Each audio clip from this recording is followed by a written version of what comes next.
profesionales de la salud incorporar el ajedrez en programas de intervención o prevención pues, para promover el bienestar mental?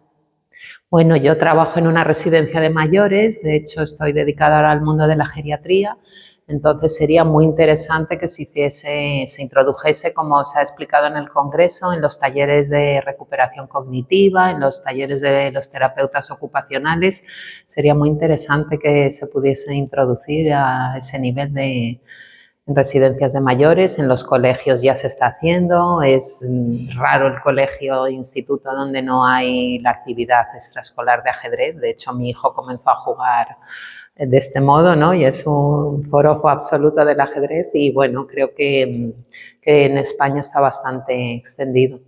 Muy bien. Y desde tu perspectiva, ¿qué desafíos crees que enfrenta la promoción del ajedrez, bien en el ámbito educativo o en tu ámbito, en el ámbito de la salud?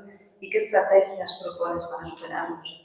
Bueno, pues los desafíos son los de siempre, ¿no? Conseguir que la gente se motive, que la gente se enganche al ajedrez, que a nivel educativo, que se introduzca más en la educación, que no sea solo una extraescolar, sino, por ejemplo, en las matemáticas, pues hay países donde es una propia asignatura el ajedrez, ¿no? En Cuba, en otros países, entonces, pues forma parte casi de la formación de cualquier chaval, ¿no?